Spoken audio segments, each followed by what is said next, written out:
Meus irmãos, hoje, noite de ceia do Senhor, aprove ao Senhor uma palavra para o nosso coração.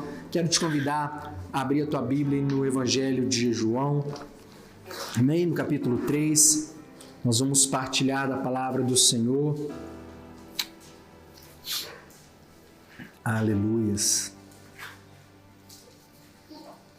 Glória a Deus, amém? Nós vamos ler três versículos a partir do verso 14. Então, Evangelho de João, capítulo 3, verso 14. João é o quarto evangelho, amém? Quarto livro do Novo Testamento, depois de Lucas e antes de Atos dos Apóstolos. Então, você que não abriu, abre aí para a gente ler junto, em nome do Senhor Jesus. Glória a Deus. Amém? Podemos ler? Todo mundo achou? Amém? Glória a Deus. Diz assim: assim como Moisés levantou a serpente no deserto, assim também é necessário que o Filho do Homem seja levantado. Para quê? Para que todo aquele que nele crê tenha a vida eterna. Por quê? Porque Deus amou o mundo de tal maneira que deu seu Filho unigênito para que todo aquele que nele crê não pereça, mas tenha a vida eterna. Amém? É assim que está na tua Bíblia? Tem alguma versão que está diferente? Não? Glória a Deus. Então me empreste uns minutos da sua atenção. Nós vamos partilhar da palavra e a palavra do Senhor para a nossa vida nesta noite. Está nesse texto que nós lemos. Amém? Todo mundo já ouviu falar no famoso texto de João 3,16. Amém? Está dizendo o que lá? Porque Deus amou o mundo de tal maneira que deu seu Filho unigênito para que todo aquele que nele crê não pereça, mas tenha a vida eterna. Irmãos, costumo dizer que todas as vezes que você pegar a palavra do Senhor para ler, esteja atento a todos os detalhes, a um pois, a um porquê, a um então, a um mas. Por quê? Porque essas palavras, elas vão fazer toda a diferença para a gente entender aonde está inserida a palavra que a gente leu. Porque a gente às vezes lê um texto ou lê um versículo, se a gente o lê de forma isolada, a gente pode entender ou tirar dele parte do seu significado original. Quando a gente fala de João 3,16, que é um dos textos mais conhecidos da palavra do Senhor, o que ele diz lá? Deus amou. Vamos juntos? Deus amou de tal maneira que deu o seu Filho unigênito para quê? Que nele crê não pereça, mas tenha vida eterna. Não é isso que está escrito lá? Não, ele começa, porque Deus amou o mundo. Amém?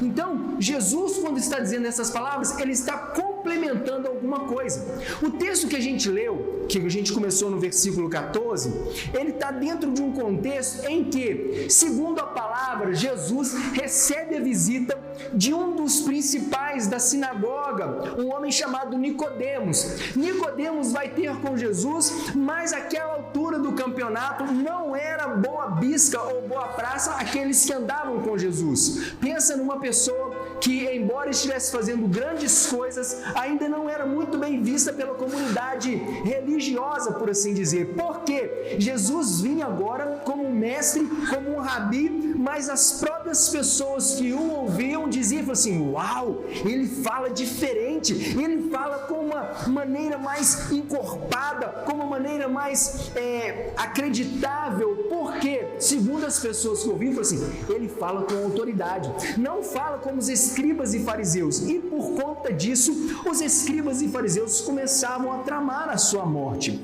A gente vai encontrar isso descrito ao longo de todos os evangelhos. Então não era bem visto para um homem da sinagoga ir ter com Jesus às claras. A Bíblia fala então que durante a noite esse homem chamado Nicodemos vai ter com Jesus. E a palavra vai nos mostrar que ele já chega chamando Jesus de Rabi. Rabi, segundo a palavra, é mestre. E ele fala assim: Rabi, ou mestre, olha, bem sei que tu és um mestre vindo da parte de Deus, porque ninguém pode fazer essas coisas se Deus não estiver com ele. Aqui a gente já vê que Nicodemos, quando ele chega olhando para Jesus, ele reconhece que Jesus era um mestre diferente dos demais. Por quê? Ele falou assim: você é um mestre, e naquela época tinha muitos mestres. Amém? Se a gente fala assim, hoje, quando a gente fala assim, você conhece algum mestre? Alguém fala assim, eu conheço o mestre Antônio, que é o mestre da capoeira. Talvez a gente fale assim, ou então eu conheço o mestre fulano de tal porque formou no mestrado. Mas naquela época, os mestres eram pessoas letradas, compenetradas, extremamente instruídas a respeito da palavra e que tinham incumbência de passar esse ensinamento para frente. Então não era raro você encontrar um mestre. Mas quando Nicodemos encontra com Jesus, ele fala assim, bem sei que você é um mestre vindo da parte de Deus, porque ninguém pode fazer as coisas que você faz se Deus não estiver com ele. Então ele já reconhece, fala assim, uau, você é mestre, eu também sou mestre, mas você tem uns negócios diferentes aí. Você tem um plus, você tem um quê a mais. Só que quando ele fala isso com Jesus, Jesus não entra na celeuma ou na conversa de explicar que ele era um mestre vindo da parte de Deus. Não. Jesus já chega para Nicodemos e fala assim, em verdade vos digo que quem não nascer de novo não pode ver o reino dos céus. Para a gente ver o reino dos céus é necessário nascer de novo. Amém? O que acontece? Nascer de novo, a gente nasce de novo quando a gente entrega a nossa vida para o Senhor Jesus, reconhece a nossa necessidade de morrer para o velho homem e nascer para o novo, amém? Todo mundo já tem isso bem firme na nossa mente. O que acontece? Jesus então falou com ele, Nicodemos, você não vai poder ver o reino do Senhor se você não nascer de novo. Mas como pode ser isso, mestre? Eu já sou velho, vou entrar de novo na barriga da mulher. Como é que pode um homem sendo adulto entrar de novo no ventre da mãe? Não, você não está entendendo. Quem não nascer da água e do Espírito não pode entrar no reino de Deus. Não pode ver o reino do Senhor. Novamente, ele bate na mesma tecla. Quando ele percebe que mesmo dando algumas explicações, Nicodemos não entendia, Jesus então complementa para ele, fala assim, cara, como é que pode você ser mestre em Israel e não compreender essas pequenas coisas? Jesus trata disso como se fosse uma coisa assim tão simples, é como se fosse assim, isso tudo já está explicado, já está mostrado ao longo de todas as escrituras, você como mestre em Israel devia saber dessas coisas, só que ele não sabia. Então Jesus continua na sua explicação e diz para ele o seguinte, olha, não, você não vai poder ver, você não vai poder entrar no reino do Senhor se você não nascer de novo da água e do Espírito. E aí Jesus vai dizer que aqueles que nascem do Espírito é Espírito, quem nasce da carne é da carne. E aí, irmãos, entra o texto que nós lemos, porque Jesus diz para ele o seguinte, vê se entende, Nicodemos. Se eu estou te falando das coisas que você já conhece, se eu estou te falando das coisas que já estão na Escritura, se eu estou te falando das coisas que são terrenas e você não consegue entender, você não consegue acreditar, como então você vai acreditar, vai crer quando eu te falo das coisas celestiais? E aí Jesus, irmãos, como ele sempre faz comigo e com você, ele dá mais uma cartada. Já aconteceu com você, de algumas vezes, você perceber que Deus está querendo falar com você e a ficha sua demora a cair? Já aconteceu contigo? Aí depois de um tempo assim, se eu tivesse prestado atenção, poxa, eu não tinha passado por essa prova, eu não tinha cortado esse dobrado, porque a gente não conseguiu pegar o que o Senhor está falando. Então Jesus, ele sempre dá esse último toque, vamos filho, entende de novo? Lembra da mulher samaritana, quando Jesus encontrou com ela? Olha, me dá uma água aí. Não, mas você não tem canto. Eu falei, se eu soubesse que ele está te pedindo água. Aí ela não entendia. Ele, olha, mas assim, eu não preciso de canto. Não. Ele vai o tempo todo tentando mostrar para ela, para ver se ela entendia. Jesus então vai dando novas dicas. E aqui, irmãos, ele vira para Nicodemos e fala assim, olha, Nicodemos, importa que assim como Moisés levantou a serpente no deserto, assim também importa que o Filho do Homem seja levantado. Para quê? Para que todo aquele que nele crê tenha vida eterna. E aí ele vai concluir, porque Deus amou o mundo de tal maneira que ele deu o seu Filho unigênito para que todo aquele que nele crê não pereça, mas tenha vida eterna. Então quando ele fala esse porquê, ele está complementando aquilo que ele acabou de dizer. Ele falou assim, olha, você lembra lá atrás, Nicodemos? Lembra quando estava lá na Torá? Lembra quando você lê lá em Números? Lembra, Nicodemos? Não lembro, Senhor. Pois é, você lembra quando está escrito lá que Moisés levantou a serpente lá no deserto? Lembra? Pois é, assim como ele foi levantado, importa que o Filho do Homem seja levantado. Mas para quê? Para que todo aquele que nele crê tenha vida eterna. E aí a palavra vai concluir, porque Deus amou o mundo de tal maneira que deu seu Filho unigênito para que todo aquele que nele crê não pereça, mas tenha a vida eterna. Não foi esse texto que a gente leu, irmãos? Sim ou não? Todo mundo leu junto comigo, não foi? Pois bem, o que Jesus estava tentando trazer à memória de Nicodemos? Tentando ilustrar para ele, porque Jesus vai contando, vai falando, chega uma hora que Jesus quase que desenha. Já viu a expressão? Tem que desenhar para você entender, já viram isso? Pois bem, Jesus não só uma, não não só duas, mas várias vezes ele vai utilizar essa técnica de explicar, de desenhar, de fazer comparação. Por isso ele falava muito em parábolas. Ele chega para os seus discípulos e fala assim: vocês que têm o entendimento, vocês que têm a compreensão do reino de Deus, eu falo claramente, mas para as outras pessoas eu tenho que ficar explicando, dando parábolas, para ver se a ficha deles cai.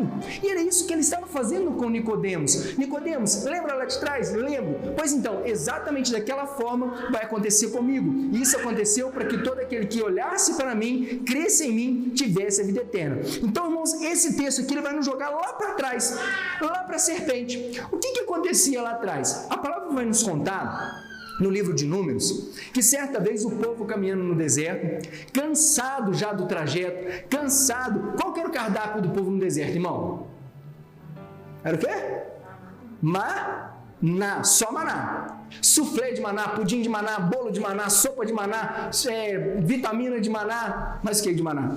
E tudo era de maná, só tinha maná para eles lá. Era o maná e as codornizes que subiam. Então aquele povo chegou a um determinado momento que eles olharam para aquilo que Deus estava providenciando e começaram a desdenhar o que Deus estava fazendo. Conhece gente que é assim? Um dia Deus está dando a bênção, fala assim: uau, glória a Deus, aleluia, mas de repente outro dia já não presta. Onde é que a gente encontra aí muito isso, missionário? Quando a pessoa está procurando emprego, já viu? A pessoa que está desempregada, você fala assim: poxa, eu tenho um bico lá, eu tenho um serviço lá, talvez de auxiliar de serviços gerais, ou um outro serviço assim, mais simples, não requer muita escolaridade, é para ganhar um salário mínimo. Não, glória a Deus, eu estou precisando, me bota na fita lá. Não é assim? Aí ele entra, um mês depois, fala assim: nossa, salário de porcaria, não dá para nada, não está dando para poder comer. A pessoa começa a desdenhar aquilo que outrora era bênção para ele. E a gente vai enxergar isso, irmãos, na nossa vida, no nosso dia a dia, de uma maneira muito clara. Pessoas que olham para alguma coisa, veem que aquilo é o mover do Senhor, veem que aquilo é Deus que está fazendo na nossa vida, mas com o passar do tempo, aquilo que era tão precioso deixa de ter valor. Isso acontece no ministério, isso acontece no casamento, isso acontece com o bem que a gente compra. A gente quer tanto uma coisa e quando Deus de fato libera para nós, quando Deus nos abençoa, a gente vai falar assim: agora eu já tenho, né? E perde o valor. Quando aquele povo começou a caminhar no deserto, a palavra fala que alguns dias depois acabou o pão e acabou a água. E eles começaram a clamar a Moisés, reclamar com Moisés, aliás, e Moisés clama a Deus, falou assim: o que o povo vai comer? Então Deus providencia o maná. O maná era a resposta de Deus para a necessidade do povo. Então o maná é a provisão do Senhor para a minha e para a sua necessidade. Seja o maná na vida profissional, na vida sentimental, na vida financeira, na vida familiar, qualquer que seja a área. Quando o Senhor olha e vê que o teu povo está em necessidade, ele entra com providência. Foi isso que ele fez com o povo no deserto, para mostrar que ele estava com o povo. Porém, aquilo que Deus fez e que um dia era bênção, com o passar do tempo se tornou algo comum. Deixa eu te falar uma coisa, meu querido: não deixe o mover de Deus na sua vida se tornar algo comum. Amém? Não deixe se tornar algo comum. Cheguei que hoje a gente cantou o mesmo hino que a gente cantou na semana passada. Não deixe isso se tornar algo comum na sua vida. Quando a gente coloca lá no grupo: irmãos, vamos ler hoje, qual que é o bisu de hoje? Qual que era o texto de hoje? Quem lembra? Ninguém lembra, não? João capítulo 7 e o Salmo. Quem lembra qual que era o Salmo? Qual? Salmo 1, amém? É isso aí. O que acontece? Eu vejo assim: não, mas eu não vou ler o Salmo 1, não, eu li outro dia mesmo. Não, irmãos, não deixe as coisas que o Senhor está providenciando para nós se tornar algo comum. Porque o povo começou a olhar para o maná e falou assim: coisa comum, coisa comum, coisa comum. Porém, tudo na palavra do Senhor aponta para um personagem que viria, o nome dele é Jesus Cristo, Yeshua HaMashiach, que viria, e é ele que é o personagem central de toda a palavra. O Antigo Testamento aponta para ele, ele vem no Novo e todo o desenrolar da palavra está falando dele. Nós não podemos perder isso de vista. Então, quando o Senhor manda o maná, depois Jesus falou assim: vocês lembram do maná que desceu do céu? Lembro. Pois é, eu sou o pão vivo que desceu do céu. Eu sou o pão vivo. Quem comer desse pão vai morrer, mas quem comer da carne que eu der vai ter a vida em si mesmo. Então toda a palavra aponta para Jesus, mas o povo ainda não entendia isso. Quando então o povo começa 1 ano, 2 anos, 3 anos, 4 anos, 5 anos, 10 anos, quanto tempo o povo ficou no deserto? 40 anos caminhando, comendo o quê? Maná. A palavra vai falar que o maná só cessou quando eles entraram na terra prometida. E aí nesse episódio em si, eu não sei o que deu na cabeça do povo. Talvez o povo já tivesse acordado com o pé esquerdo, ou com os 2 pés esquerdos, e eles viram para Moisés e falaram assim: Moisés, basta! Por quê? Porque a nossa alma está cansada. desse pão. Algumas versões vão falar assim, está cansada ou tem fastio desse pão vil ou desse pão miserável. Aquilo que um dia era provisão de Deus para a vida deles, agora se tornou um pão miserável. Eles desprezaram o pão que desceu do... E quando eles desprezaram o pão que desceu do céu, quem que entrou em cena? A serpente abrasadora. A palavra fala que Deus mandou um monte de serpente para andar no meio do deserto, e aquela serpente picava as pessoas. Quando a serpente picava as pessoas, todo aquele que era picado pela serpente morria. E aí começou a haver uma mortandade muito grande no meio do povo, e o povo começou a clamar: Moisés, Moisés, ora a Deus para que as serpentes possam sair, possam ser eliminadas do nosso meio. Então Deus instrui a Moisés para levantar uma serpente de ouro. E todo aquele que olhasse para a serpente, ele era curado da mordida da serpente. Agora, o que isso tem a ver com a minha e com a sua vida em pleno século XXI, irmãos? Tudo que dantes foi escrito, conforme Paulo aos Romanos, foi escrito para o nosso ensino. Quando ele escreve para os Coríntios, ele fala assim: olha, não se engane, as coisas que aconteceram lá atrás, o que aconteceu com os nossos pais, com os nossos antepassados no deserto, foi escrito para exemplo nosso, de quem são chegados nos últimos dias. Então, quando a gente olha lá para trás, a gente tem que entender, pô, o que isso aqui tem a ver? Por que esse negócio foi escrito lá? E por que Deus fez com que essa palavra chegasse até a mim hoje, nesse dia? Irmãos, todas as vezes que o povo rejeitava a palavra do Senhor, consequências seríssimas vinham contra a vida do povo. E acontece o mesmo comigo e com você hoje. Todas as vezes que Deus dá um bizu, dá uma palavra, dá uma diretiva para nós, se a gente não prestar atenção naquilo que o Senhor está fazendo, a gente vai entrar pelo cano. Certa vez eu falei com um aluno meu assim, gente, vamos lá, um monte de criança, né? Assim, qual que é a pior coisa que a gente pode ouvir de uma pessoa? A minha ideia era falar: eu te avisei, né? Eu te avisei. Aí o menino falou assim: vai lavar o banheiro. Eu fiquei pensando que tipo de vida que aquele menino tinha, né? Eu falei: vai lavar o banheiro, isso é a pior coisa. Mas quando eu falei assim, qual que é a pior coisa? Eu queria mostrar para eles que a pior coisa que a gente pode ouvir na nossa vida, pelo menos na minha concepção, é eu te avisei. Para pensar, não é? Eu te avisei que ia dar ruim. Eu te falei que não era para você fazer isso. Eu te falei que isso não ia prestar. Então, quando a gente despreza a palavra do Senhor, despreza os conselhos do Senhor, lembra que Ele é o maravilhoso conselheiro? Amém? Lembra lá de Isaías? Pois é, quando a gente despreza os conselhos do Senhor, a gente perde a chance de andar onde Ele quer que a gente anda. Quando a gente olha para a palavra aqui e a gente entende que lá atrás o povo desprezou, abriu mão daquilo que Deus estava falando, daquilo que Deus estava providenciando como alimento para eles, aí o que acontece? A serpente entra em ação. Quando a serpente entra em ação, gera morte. Não foi isso que aconteceu lá? Lembra lá do jardim? Deus falava com Adão e Eva o tempo todo. Aí eles começaram a desprezar, colocar em descrédito o que Deus estava falando, para dar crédito à serpente. Quando eles deram crédito para a serpente, o que aconteceu? A morte entrou em ação. Você percebe que na palavra do Senhor o ciclo vai se repetindo? A história vai se repetindo várias vezes? Por quê? Deus quer nos ensinar princípios na palavra dele. E aquele dia, irmãos, a palavra vai nos mostrar que quando a morte chegou, quando a morte alcançou o povo, a única solução era olhar para aquele que Moisés tinha levantado. Não importasse se a pessoa era rica, se a pessoa era pobre, se a pessoa era gorda, magra, alta, baixa, verde, amarela, azul e branco, não importava. Se ela fosse alcançada pela serpente, ela precisava olhar para aquela serpente que Moisés levantou. Não importava se ela ia olhar para frente ou para trás, para cima ou para baixo, ela ia morrer se ela não olhasse para a serpente que Moisés levantou. Então, quando Jesus falou assim: você lembra lá de trás, Nicodemos, que foi isso que aconteceu? Lembro. Pois é, eu sou a mesma pessoa que vai ser levantado no madeiro. Lembra que lá atrás ele levantou a serpente? Lembro. Pois é, agora sou eu que vou ser levantado. Agora, por que Jesus pega esse exemplo para falar com Nicodemos? Para que ele pudesse entender que a única solução para o mundo caído, para o mundo condenado à morte, para o mundo já destinado à perdição eterna, é quando está no pecado olhar para Cristo. A vida está onde? Quando a gente olha para Cristo. Se eu caminhar em qualquer que seja a direção, olhar para qualquer que seja o lado, se eu olhar para minha conta bancária, olhar para o meu status na rede social, olhar para minhas próprias condições, olhar para qualquer lado e tirar os meus olhos de Cristo, eu estou fadado ao fracasso. A palavra vai nos mostrar, através desse texto que nós citamos lá atrás de Números, que a única forma de encontrar salvação, cura, bem-estar para o povo era olhando para Cristo. A única forma de eu e você, meu irmão, minha irmã, estarmos andando alinhados com o que o Senhor quer para nós, principalmente nesses últimos dias, é estar olhando para Cristo. Se você virar sua cabeça por um pouquinho que seja de tempo para qualquer outro lugar, lugar, para os problemas, para as suas dificuldades, você vai afundar, você vai perecer. O segredo é olhar para Cristo.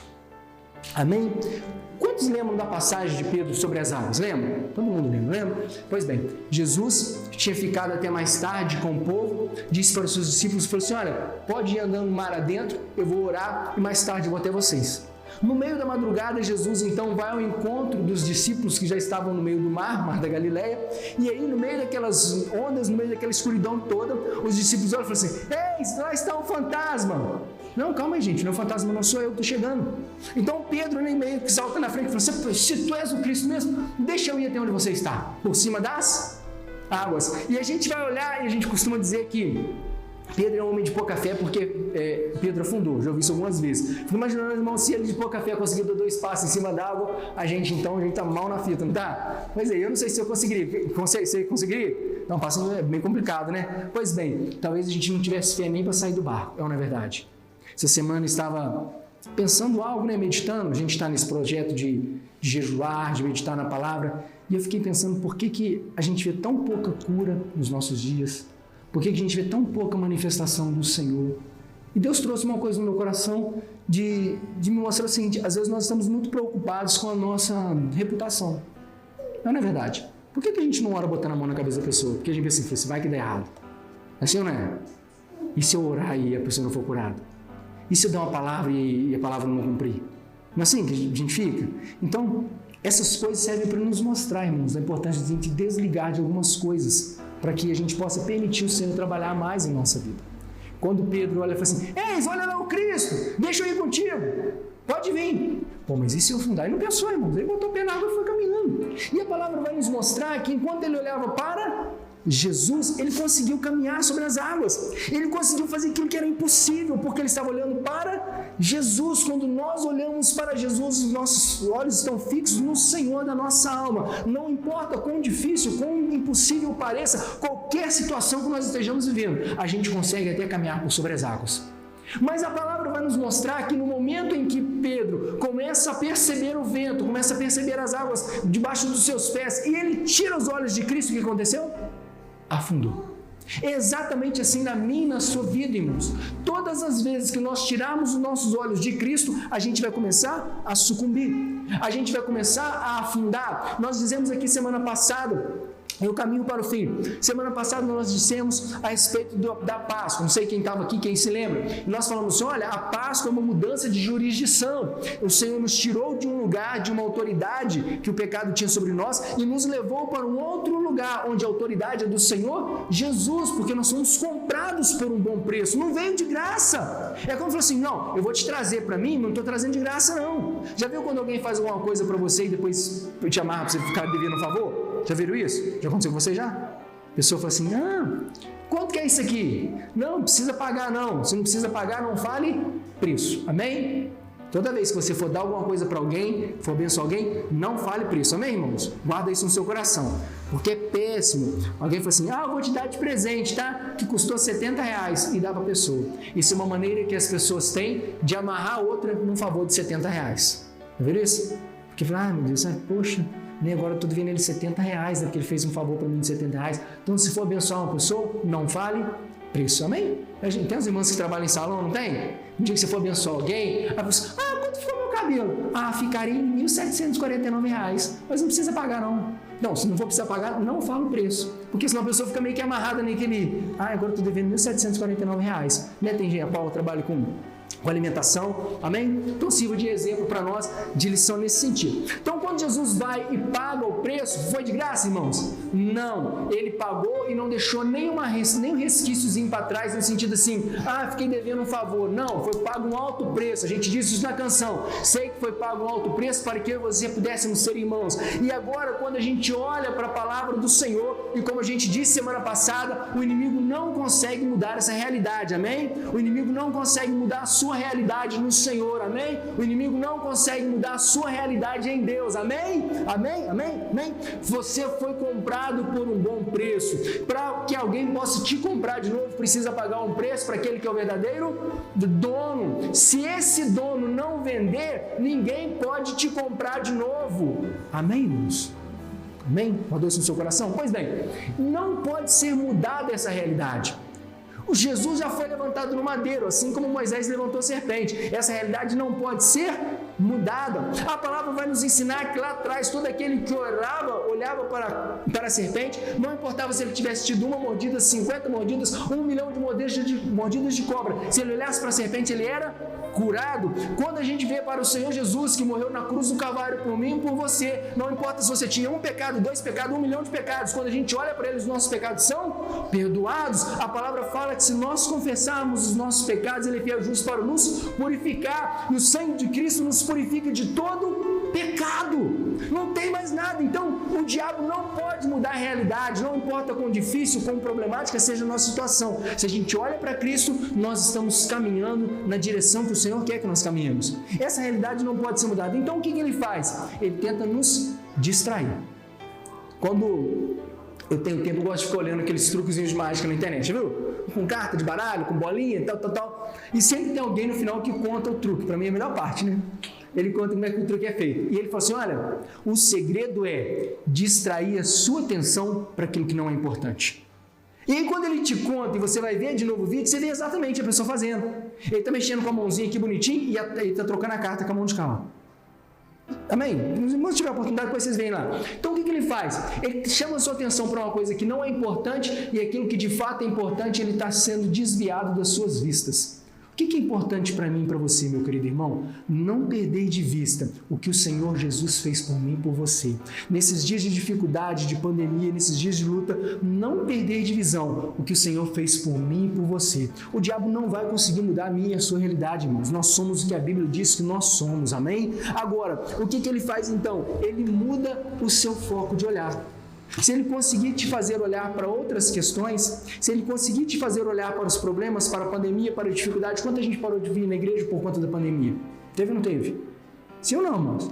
A mesma pessoa que briga, que reclama, fala assim, eu não vou na igreja por conta da pandemia, é a mesma pessoa que fala que não vai sair de casa para vir na igreja por conta da pandemia, é a mesma pessoa que briga para poder pegar o ônibus, para poder ir trabalhar. Os irmãos entendem? Conseguem entender? Eu não estou fazendo mensuração de valores não, tá, irmãos? É só uma comparação. Para dizer que quando a gente quer, quando a gente considera como importante, a gente consegue fazer. Se a gente conseguir sempre olhar para o Senhor e entender que Ele é o alvo da nossa fé, Ele é o fim da nossa estrada, Ele é o nosso companheiro de caminhada, nada nos tira do caminho. Se Pedro não tivesse olhado para as nuvens, para o vento, para as ondas debaixo do pé dele, ele tinha chegado até onde Jesus estava. Mas porque distraiu o seu olhar, distraiu o seu foco, ele sucumbiu no meio das ondas. E agora o que eu faço então, missionário Vitor? Se por aventura eu der um mole aí e olhar para outro lugar, acontece ou não acontece? Aconteceu com você? Comigo também já, irmãos.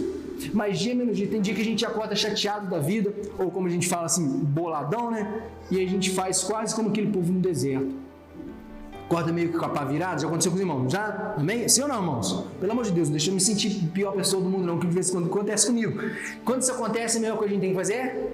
Ficar quietinho. Por quê? Porque a palavra fala que a gente não pode se irar. É isso que fala? Sim ou não? Não, a palavra fala assim, irai-vos, mas não pequeis. Não produza na sua ira. Ficar com raiva, irmãos, é normal. Amém? Ficar chateado com as coisas é normal. Vindo agora para a igreja, ali no trevo do Sagrado, um rapaz passou direto naquele do Santa Efigênia ali, a gente de moto, tivemos que parar, dar aquela buzinada para entender o que é, todo mundo parou, o cara cortou todo mundo. E eu falei com a minha filha assim, olha, quando isso acontecer, a gente tem que tomar cuidado para a gente não se envolver no acidente, mas tem que tentar entender a situação da outra pessoa. Não sei porque a pessoa não falou, mas passou um rapaz, tinha uma mulher sentada no banco da frente e uma criança no colo. Ele podia estar com o filho passando mal, amém? Se eu tivesse meu filho passando mal, de repente eu tivesse feito a mesma coisa. Então tentar entender. Por quê? Porque hoje foi o dia dele da necessidade, amanhã pode ser o meu, isso pode acontecer. Agora, fora dessa situação, a gente vai acordar um dia, mais dia, menos dia, irmãos, meio chateado da vida, meio mal-humorado, e a gente pode correr o risco de olhar para outro lugar que não seja o Senhor da nossa alma. O que vai acontecer nesse dia, missionário? Igualzinho aconteceu com o povo lá no deserto e morreu, igualzinho aconteceu com Pedro que começou a afundar. Só que, quando o povo que começou a ser mordido pela serpente, porque rejeitou a palavra, se arrependia e olhava para a cruz, o que acontecia? Ele era curado. Quando o povo quando Pedro está lá caminhando nas ondas, olhou para o outro lado, começou a afundar, ai Senhor, tenha misericórdia de mim. Opa, tranquilo, Pedro. O Senhor puxou ele. Então, se acontecer, meu irmão, minha irmã, de mais dia menos dia, você acordar mal-humorado, dar uma resposta em alguém, fazer uma escolha equivocada, se arrepender dos caminhos que você está seguindo na presença do Senhor, que de vez em quando a gente arrepende, será que está valendo a pena? Será que estou indo lá naquela igreja? Será que é isso mesmo que Deus quer para mim? Quando isso acontecer, lembre-se de clamar ao Senhor, porque assim como Ele tirou Pedro da água, assim como o Senhor levantou a serpente lá no deserto, assim como Cristo foi levantado na cruz, ainda existe chance para mim e para você. Amém? Feche os seus olhos, curva a sua cabeça, eu quero orar com você nesta hora, em nome do Senhor Jesus. Aleluia. Soberano Deus, amado e eterno Pai, Deus querido, hoje é o dia em que nós relembramos, Pai, do sacrifício máximo, que foi o sacrifício, Senhor, de Jesus Cristo, Filho do Senhor, em nosso favor, Pai, naquela cruz do Calvário. Senhor, o sangue que foi derramado, Senhor, foi a nossa moeda, Pai, foi a moeda, Senhor, que pagou o preço por mim e por cada um dos meus irmãos. É por conta disso, Senhor, que nós temos paz com o Senhor, é por conta disso, Senhor, que nós temos a reconciliação no Senhor, Pai. Deus querido e amado, em nome do Senhor Jesus, Pai, nós oramos nesta noite como homens e mulheres de Deus, Senhor, que ouviram a Tua palavra, que entenderam, Senhor, a importância de continuar olhando para o Senhor em todo o tempo, não desviando, Senhor, o nosso olhar em tempo algum. Mas se ainda assim, Pai querido, em algum momento os nossos pés vacilarem, ainda assim, Pai querido, em algum momento o nosso olhar se desviar por conta das artimanhas de Satanás, Senhor, por conta das estratégias que Ele lança no nosso caminho, Pai, ainda assim nós temos um Senhor que está de braços abertos e cujas misericórdias se renovam todas as manhãs, Pai. Assim, Deus querido, como aconteceu lá atrás, onde um povo, Senhor, acabou de rejeitar o pão que veio do céu, que foi picado pela serpente da morte, mas que se arrependeu, olhou para o Senhor e encontrou cura. Assim, Deus querido, como aconteceu com Pedro, que durante a caminhada, enquanto olhava para o Senhor Jesus, estava firme, mas quando distraiu o Senhor, ele começou a afundar. No momento em que ele clamou, Pai, ele foi içado das águas. Assim também, Pai querido, eu, cada um dos meus irmãos e irmãs, nós também oramos, Pai, pedindo, Pai querido, a Tua misericórdia nesta noite, pedindo, Senhor, perdão, Senhor, pelos nossos erros, pelos nossos pecados. Pai querido, nós vamos cear, Pai, neste momento, comer, Pai querido, do corpo do Senhor Jesus e do sangue do Senhor Jesus, Pai, sangue que nos purifica de todo pecado, Senhor. Nesta hora, Pai querido, nós pedimos perdão como igreja, nós pedimos perdão, Senhor, como indivíduos, Senhor, como famílias, como homens e mulheres, Senhor, como pais e mães de família, como filhos, Senhor. Pai querido, perdoa, Senhor, pelo nosso desvio de foco, perdoa, Senhor, porque talvez na área familiar, Senhor, nós temos olhado em outra direção que não seja o Senhor. Perdoa, Senhor, porque talvez no caminhar do nosso trabalho nós estamos olhando para outro lugar que não seja o Senhor. Perdoa, Senhor, porque de repente no nosso dia a dia, no nosso relacionamento com a nossa comunidade, nós estamos olhando para outra direção que não seja o Senhor. Pai querido, que o Teu Espírito Santo nos lembre todos os dias da nossa vida, que todas as vezes que nós olharmos para qualquer outro lugar que não seja o Senhor, nós estamos abrindo a porta para a morte entrar. Pai querido, que em nome de Jesus, Pai, o Teu Espírito Santo possa nos lembrar todos os dias de sempre olhar para o Senhor Jesus. Vamos levantar as nossas mãos para o Pai, em nome do Senhor Jesus. Santo Deus, amado e eterno Pai, nós oramos, Senhor. Te agradecemos, Pai, por esta noite, por esta palavra que o Senhor trouxe ao nosso coração.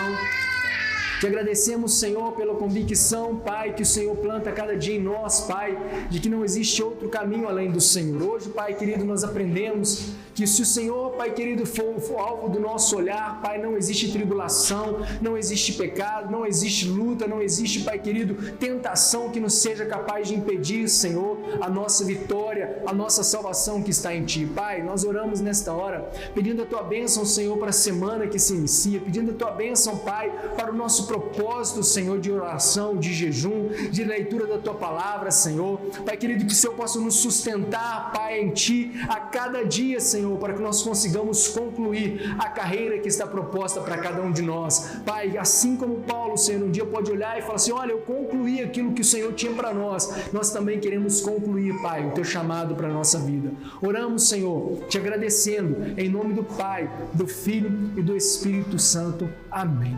Que a graça do nosso Senhor Jesus Cristo, o amor do nosso eterno Pai e as doces consolações do Espírito Santo seja com todos nós que olhamos para Cristo hoje e sempre. Amém e amém.